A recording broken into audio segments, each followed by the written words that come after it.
વિદ્યાર્થીઓના I card મુદ્દે એનએસયુઆઈનું હેડ office ખાતે વિરોધ.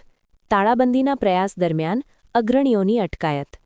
મહારાજા સયાજીરાવ ગાયકવાડ દ્વારા સ્થાપિત એમએસ યુનિવર્સિટીનો મૂળ હેતુ વિદ્યાર્થીઓને ગુણવત્તાયુક્ત અને સંસ્કારસભર શિક્ષણ આપવાનો હતો. પરંતુ આજના સમયમાં સરસ્વતીના વિદ્યાધામ સમાન યુનિવર્સિટીમાં રાજકીય હસ્તક્ષેપ વધી રહ્યો છે. વિદ્યાર્થીઓના પ્રશ્નોનું નિરાકરણ લાવવાની જવાબદારી યુનિવર્સિટી મેનેજમેન્ટની હોવા છતાં અનેક મુદ્દાઓમાં મેનેજમેન્ટ નિષ્ફળ રહેતા યુનિવર્સિટી કેમ્પસમાં વારંવાર આંદોલનો થવા લાગ્યા છે.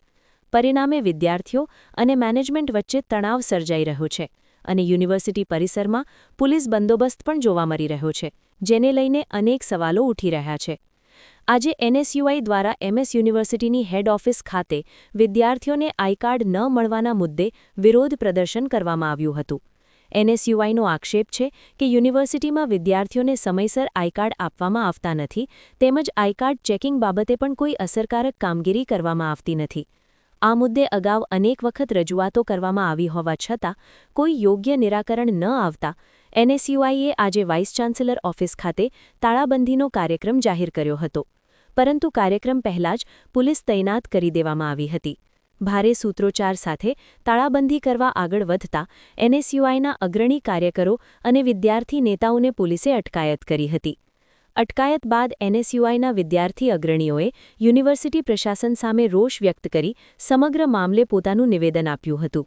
આજે યુનિવર્સિટીમાં વિદ્યાર્થીઓના હિતો માટે એનએસયુઆઈ પહેલે પણ વિદ્યાર્થીઓના હિતો માટે આવેદનપત્ર આપી અને યુનિવર્સિટીના સત્તાધીશોને કહેવામાં આવ્યું હતું કે વિદ્યાર્થીઓને અઠવાડિયામાં આઈડી કાર્ડ આપવામાં આવે, પરંતુ યુનિવર્સિટીના સત્તાધીશો ક્યાંક ને ક્યાંક અસામાજિક તત્વોને છાવી લઈ રહ્યા હોય એવા અમને લાગી રહ્યું છે. ત્યારે આજે એનએસયુઆઈ ઉગ્રથી ઉગ્ર આંદોલન કરી અને તાળાબંધી કરવામાં આવશે. આજે વિદ્યાર્થીઓનો અવાજ છે એ યુનિવર્સિટીના સત્તાધીશો દબાઈ રહ્યા છે. જ્યાં સુધી વિદ્યાર્થીઓને આઈ કાર્ડ નહીં મળે ત્યાં સુધી એનએસયુઆઈ લડતું રહેશે અને વિદ્યાર્થીઓનો જે હક છે તે અપાવીને રહેશે. પોલીસ પ્રશાસન તો એનએસયુઆઈના તમામ કાર્યક્રમમાં વચ્ચે જાય છે, કારણ કે વિરોધ પક્ષની વિદ્યાર્થીઓની માંગ ક્યાંક ને ક્યાંક દબાવી એ જ પોલીસ તંત્રનું કામ છે.